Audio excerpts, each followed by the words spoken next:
안녕하세요. 포유 환율연구소입니다. 이번 시간에는 자산 시장은 근본적인 원인을 알아야 된다. 가격이 상승할 때도 그렇고 가격이 하락할 때도 그렇고 근본적인 원인을 알아야 되는데 대부분 부분적인 얘기를 하거든요. 우리 포유 환율연구소의 그림을 보면 알 수 있겠습니다만은 자산 시장은 전부 맞물려 있어요.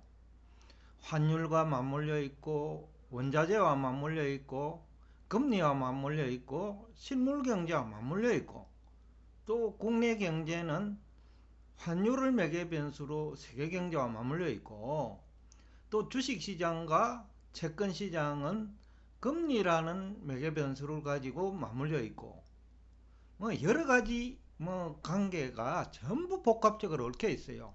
근데 대부분의 경제 전문가들, 정권 전문가들, 부동산 전문가들, 아니면 외환 전문가들 전부 지엽적으로 접근하고 있거든요.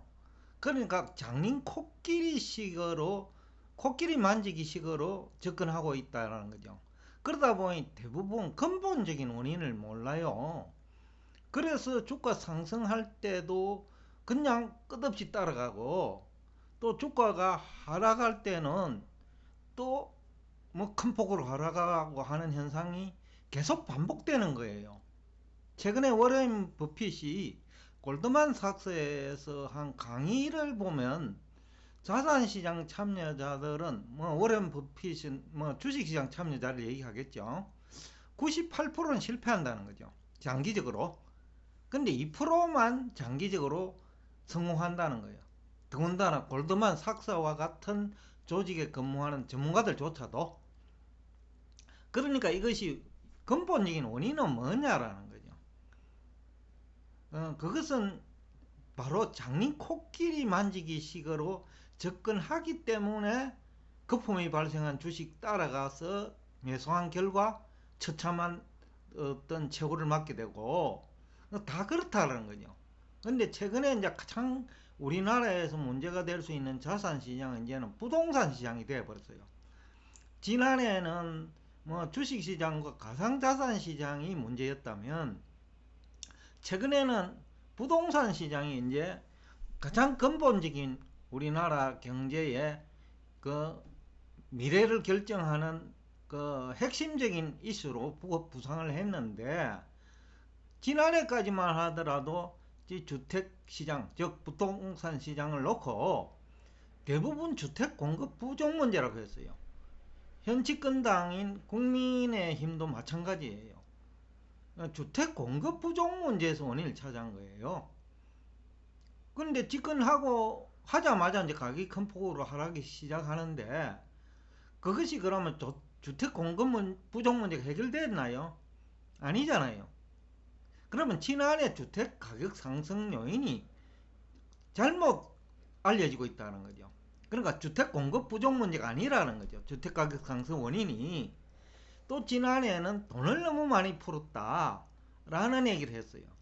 근데 돈은 더 많이 풀렸어요. 원래 특히 한국은 더 해요. 대출이 많은 국가니까 통화량은 더욱더 증가했어요. 그러면 지난해 부동산 시장 이해관계장, 더군다나 정책 이해관계자들조차 지금 국토부 장관도 아마 주택 공급 부족 문제에서 주택 가격 상승 원인을 찾는지 모르겠어요. 근데 지금 손도 안 댔는데 아직까지. 그런데 주택 가격 하락하잖아요. 더 올라야지. 지난해보다 인구는 조금 더 대학 대졸자가 더 늘었고, 그죠? 그러니까 주택 가격 더 올라야 되는데 왜 내리나는 거죠. 통화량도 마찬가지 더 늘었어요. 근데 왜 주택 가격이 내리나요? 그러니까 근본적인 문제를 못 짚고 있다는 겁니다. 그러니까 진정한 주택 가격 상승 요인은 주택 공급 부족 문제 아니에요.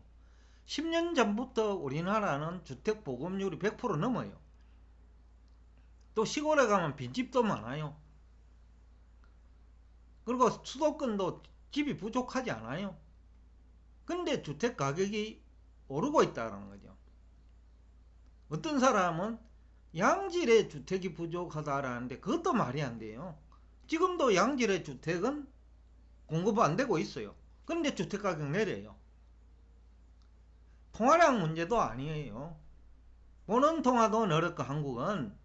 그 다음에 M2는 아마 선진국 선진국 G20 국가 중에서는 아마 가장 많이 늘었을 거예요.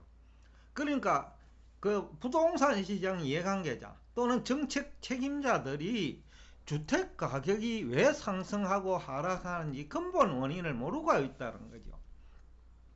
최근에 와서는 금리 문제로 접근하고 있어요. 그것도 중앙은행이 기준금리를 인상하기 때문에 그 금리가 올랐다는 거예요. 대출금리가. 근데 실제 은행은, 대출은행은 시장금리가 오르면 그 대출금리 인상하거든요. 미국도 마찬가지고요. 그러니까 그 지금도 주택시장 이해관계자, 정책 이해관계자 모두 부동산 가격이 왜 등락하는지 제대로 알지 못하고 장님 코끼리 만지기식으로 접근하고 있는 건 아니냐.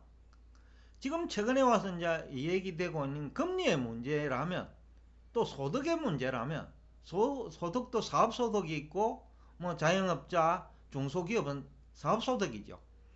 그 다음에 근로자는 근로소득.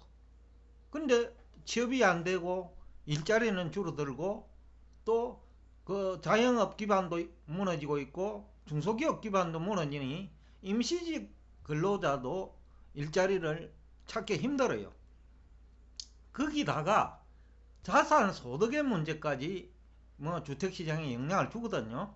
그러니까 가상자산 투자에서 성공해야 되는데, 주식 투자에서 성공해야 되는데, 부동산 투자에서 성공을 해야 또 다른 부동산을 투자할 수 있는데 그게 다 무너져 버린 거예요. 그러니까 이것은 주택 공급 부족 문제도 아니고 통화량 문제도 아니고 부동산 가격의 등락 문제는 금리의 문제는 설득력이 있어요. 근데 지난해 금리 문제라고 얘기한 사람은 없거든요. 그러면 금리만 오르면 주택 가격이 하락할 거다. 그리고 금리는 뭐 많이 오를 거다. 물가가 오르니까. 그 얘기를 했다면 지난해 비난하는 사람이 없었겠지요. 근데 그런 얘기는 안 했다라는 거죠. 오로지 주택 공급이 부족하다. 통화량이 너무 많이 풀렸다. 그렇게 접근하다 보니 빚을 내가 그 뭐 연끌 투자라고 하나요? 많은 투자자들이 참여했는데 지금 밤잠을 설치고 있는 그런 환경이지요. 그래서 부동산 가격 상승 요인을 금리의 문제에서 찾고, 또 금리는 중앙은행이 기준금리 인상하지 않더라도 물가가 상승하면 시장금리가 오르고, 시장금리가 또 오르고 물가도 상승하면 뭐 부동산 투자 수요가 감소하잖아요. 또 부동산 시장은 성격상 가격 하락 국면에서 수요가 실종하잖아요. 그러면 지난해 이미 금년에 큰 폭의 부동산 가격 하락을 예고하고 있었던 거예요. 그런데 그 이해관계자들이 그 가격 상승 원인을 주택 공급 부족 문제라고 몰고 간 거예요. 또 통화량의 문제로 몰고 간 거예요. 그러니까 지엽적인 얘기를 했다는 겁니다. 근본적인 문제는 손을 못 댔다라는 거죠. 그래서 대부분 실패하고 있다. 그렇다면 향후 이제 사업소득도 뭐 자영업 기반 중소기업이 와야 되고 있으니까 사업소득도 줄어들고, 사업 기반이 약화되면 근로소득도 줄어들고, 거기다가 자산소득까지 감소하는 상황에서 부동산 가격 하락 국면의 경우 수요자가 실종되는 것을 감안하면 부동산 시장이야말로 가장 취약하다.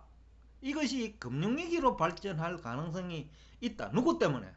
부동산 시장 이해관계자 때문에. 그거는 정책자의 참여자일 수도 있고 금융회사일 수도 있고 부동산 회사일 수도 있고 부동산 시장 이해관계자일 수도 있다는 거죠. 그러니까 이런 것을 두고 자승자박이라고 하거죠. 도끼로 자기 발등을 찍었다라는 표현이 그런 표현이죠. 지금 부동산 가격 큰 폭 하락은 결국은 이해관계자들이 초래한 비극이다. 이게 근본적인 원인이라는 거죠. 그렇다면 대응 전략이 이제 나오는 거죠. 어떻게 해야 되는지. 자, 가상자산 시장도 마찬가지입니다. 중앙은행 기준금리 인상의 문제냐?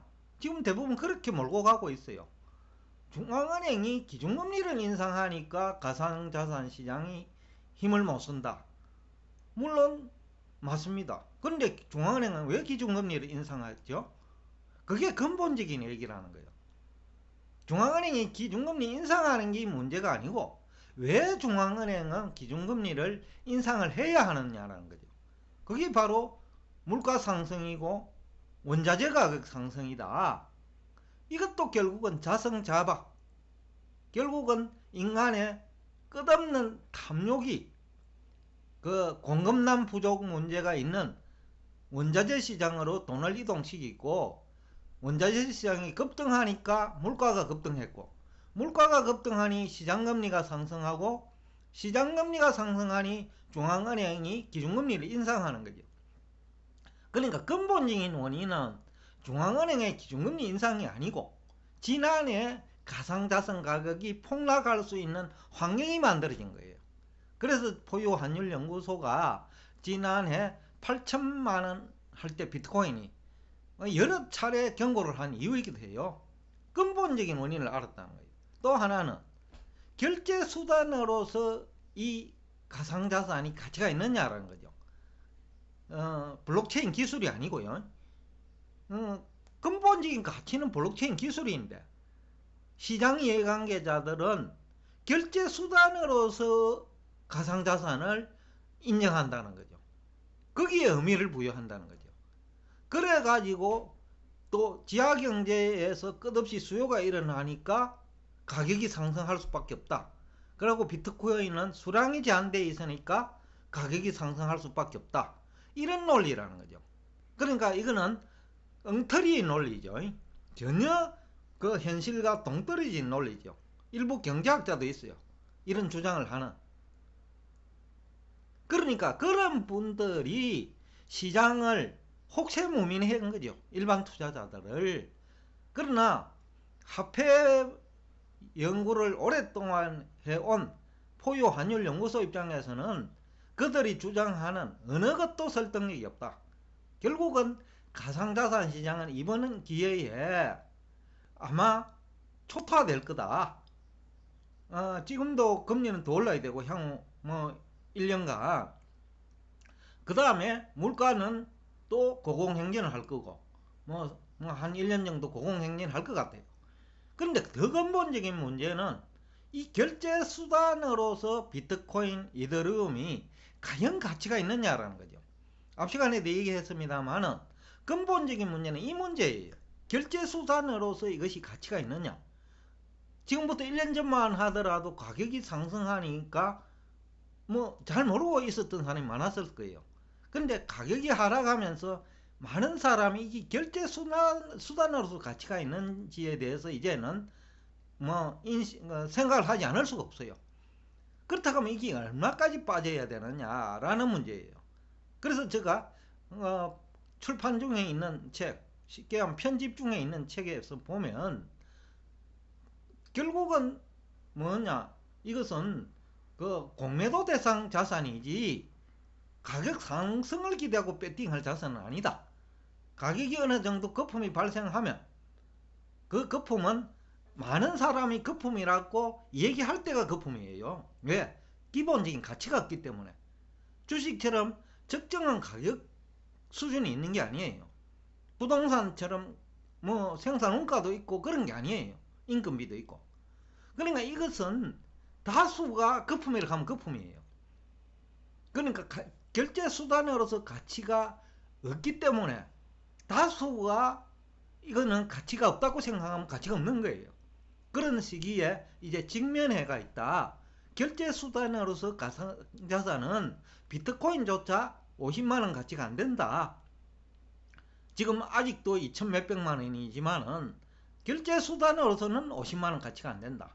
그리고 수량이 너무 많다. 사용은 되지 않는데 결제수단으로서 사용은 안 되는데 무려 2100만 개나 채굴이 가능하고 기존에 채굴된 것도 1900만 개예요. 사용이 안 되는 결제수단으로서 사용이 거의 되지 않는 코인이 너무 많다라는 거예요. 그러니까 이것은 가격이 지금도 엄청 비싸다라는 얘기가 근본적인 얘기죠. 문제는 우리 국내 가상자산 이해관계자들이 지난해 연말 기준으로 580만 명이에요. 이분들이 이제 모두가 희생됐기 때문에 이건 주식시장에도 부동산 시장에도 엄청난 악재죠. 더군다나 빚을 내가지고 투자를 했기 때문에. 그래서 이게 결국은 주식시장, 부동산 시장, 그 다음에 외환시장에까지 영향을 줄 수 있는 상황이 됐다. 왜냐하면 가상자산 관련 주식도 많거든요. 뭐 미국에는 테슬라, 코인베이스, 뭐 기타 등등 많죠. NFT 관련 주식 모두 다 가상자산 관련 그 주식이죠. 그러니까 이런 주식들이 또 뭐 얼마까지 하락해야 되는지 알 수가 없다는 거죠. 기본이 되는 가상자산의 가치를 알 수 없기 때문에. 그리고 이 가상자산을 가지고 있는 비싼 가격으로 매수해가지고 가지고 있는 헤지펀드도 많죠. 그러니까 이런 것들이 근본적인 이유다. 그래서 근본적인 이유를 알아야 된다. 주식시장도 마찬가지입니다. 우리가 경제 성장률이 어떻게 될 거다, 소비자 물가가 어떻게 될 거다, 이런 얘기들이 결국은 상장기업 영업 실적하고 관련된 거예요. 매출액하고 관련된 거예요. 그런데 상장기업 영업 실적이 수반되지 않는 주식을 정권 전문가들이 추천한 거죠. 그 명분은 NFT 관련 주식, 자율주행차, 전기차, 뭐 이런 배터리, 이런 테마를 가지고 접근한 거예요. 그렇게 하면 기업의 이익이 얼마나 생기는데 라는 그 근본적인 문제는 그 무시해버렸다는 거죠. 결국 그래서 모두 다가 근본적인 원인을 몰랐기 때문에 속수무책으로 당해버린 거예요. 근데 포유환율연구소는 지난해 주가가 올라간다 할 때는 근본적인 그 핵심을 알고 있었기 때문에 또 우리 포유환율연구소 그림대로 이 상관관계를 파악하고 있었기 때문에 다수가 뭐 테슬라를 칭송하고 그 다음에 엔비디아를 칭송할 때 매도를 낸 거예요. 그리고 주식시장이 엄청나게 호황을 누릴 것 같다고 얘기할 시기에 주가지수 전체에 대해서 원래 연초부터 부정적인 얘기를 제시했고 한국은 지난해 7월부터 부정적인 얘기를 한 거예요. 그러니까 전체를 근본적으로 볼 수 있느냐 없느냐의 문제다. 그것이 부동산 시장이든 가상자산 시장이든 주식시장이든 근본적인 문제를 알아야 대응할 수 있다. 그러니까 포유환율연구소가 얘기한 대로 대응을 했다면 지난해 아니면 올해 연초에 손해 난 사람이 없지요. 오히려 인버스 투자, 가상자산 공매도, 그 다음에 외환시장에서 달러 매수, 이런 식으로 접근을 했다 하면 승리했겠죠. 결국 근본적인 원인을 아느냐 모르느냐의 문제다 라는 얘기를 하면서 오늘 여러분과 대화를 여기서 끝내겠습니다.